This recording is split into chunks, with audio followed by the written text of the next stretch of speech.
సంవత్సరాల తరబడి ఎన్ని మందులు వాడినా మీ మోకాల నొప్పులు తగ్గట్లేదా? ప్రాణ పెయిన్ క్లినిక్ లో అత్యాధునిక చికిత్స. ఎక్కడి నుంచి వచ్చారండి? విశాఖపట్నం. మీ పేరు? నూతన్. ఇక్కడ ఇంత క్రౌడ్ ఉంది, భక్తులు కిలోమీటర్ల కొద్ది క్యూ లైన్లు కడుతున్నారు. జనరల్ గానే స్వామివారి రథోత్సవాలు జరుగుతున్నాయి, ఉత్సవాలు జరుగుతున్నాయి. అయితే ఇప్పుడు రత్న భాండాగారం తెరిచేటటువంటి ముహూర్తం కాబట్టి ఇంతమంది జనం వస్తున్నారు. ఏముందో తెలుసుకునే ప్రయత్నం చేస్తున్నారు. మీకేమీ ఎగ్జైటింగ్ అనిపించిందా? ఎగ్జైటింగ్ గా ఉంది, ఎందుకంటే ఎప్పుడో పురాతన నుంచి నిధులు దాచారు కాబట్టి అవి ఉన్నాయా లేదా అని తెలుసుకోవడం కోసం ఇప్పుడు ఏంటంటే దాన్ని తెలుస్తున్నారు.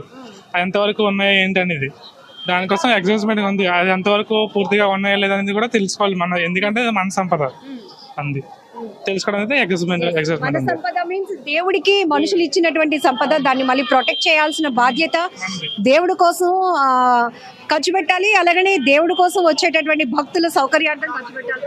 అవును, సినిమాల్లో చూస్తూ ఉంటాం కదా, చాలా చీకటి గదిలో స్వామివారికి సంబంధించినటువంటి వేల కోట్ల రూపాయల రత్నాభరణాలు, వజ్రాభరణాలు ఇవన్నీ చూస్తూ ఉంటాం.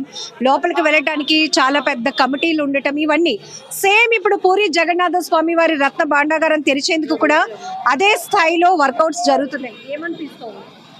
ఎగ్జైట్మెంట్ గా ఉంది అనిపిస్తుంది. ఎగ్జైట్మెంట్ తో ఉన్నాం, అందుకే ఓపెన్ చేయడం ఎగ్జైట్మెంట్ తో ఉన్నాం అనమాట. మీరు చెప్పండి, ఏమంటారు?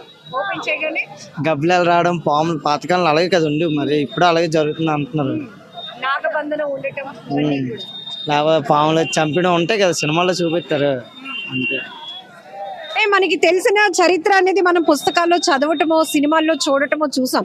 కానీ 46 ఏళ్ల తర్వాత ఎప్పుడో 1978లో అప్పట్లో తెరిచినటువంటి భాండాగారం ఇప్పటి వరకు తెరవలేదు. ఇప్పుడు తెరిచేటటువంటి ఒక ముహూర్తాన్ని మనం ఎలా చూడొచ్చు అంటారు? ఇదంతా కూడా ఒక పెద్ద నాలెడ్జ్. దేవుళ్ళు ఉన్నారా, లేకపోతే ఇవన్నీ మనం అనుకునే క్రమంలో దేవుళ్ళు ఉన్నారని, వాళ్ళకి వేల కోట్ల సంపద రాజులు వాళ్ళు సమకూర్చారని, ఇవన్నీ మనం తెలుసుకోవడానికి నాలెడ్జ్ కంపల్సరీగా. ఎందుకంటే మన హిస్టరీ ఇదంతా, మన తెలుగు హిస్టరీ, మన హిందీ వాళ్ళకి హిస్టరీ అనమాట ఇదంతా. ఎప్పటి నుంచో హిస్టరీ అంటే తెలిసిందే కదా, ఎప్పటి నుంచో పాతకాలం నుంచి మన హిందూ సంప్రదాయ ప్రకారం అంటే స్వామిజీ మతాన్ని ఇచ్చారనమాట, నగలాగా ఇచ్చారనమాట. అవి అంత ఫుల్ ప్రెజర్గా సేఫ్గా ఉన్నాయి లేదా అనేసి ఇప్పుడు మన ప్రభుత్వం, మోడీ గారి ప్రభుత్వం ఏంటంటే దాన్ని ఓపెన్ చేయడానికి చూస్తుంది అనమాట. ఓపెన్ చేయడం అనేది చాలా మంచి విషయం అనమాట. ఎందుకంటే ఎంతవరకు ఉన్నది అనేది సంపద మనకు తెలుస్తుంది అనమాట. అసలు ఆల్రెడీ రాజులు, పురాతన వాళ్ళు సంపద అనేది ఇచ్చారనమాట. అది ఎంతవరకు ఉన్నదా లేదంటే మిస్ అయిందా ఏంటనేది ఇప్పుడు కౌంట్ చేయడం అనేది చాలా మంచి విషయం అనమాట.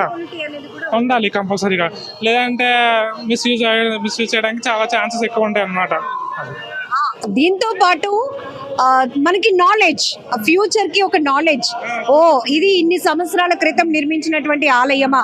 అప్పట్లో రాజులు ఈ రకమైనటువంటి ఆభరణాలు ధరించేవారా? స్వామి వారికి ఏమైనా గనక గిఫ్ట్ కింద ఇస్తే గనక ఇంత వాల్యుబుల్ ఆభరణాలు స్వామి వారికి సంపదగా ఇచ్చేవారా? ఇదంతా కూడా ఒక నాలెడ్జ్ మనకి మరి హిస్టరీ అనేది ఉన్నది కదా. హిస్టరీ ఉన్నది బట్టి మన ఫ్యూచర్ కి కూడా చెప్పడానికి అనేది ఒక మంచి ప్రూఫ్ అనేది ఉంటది కదా.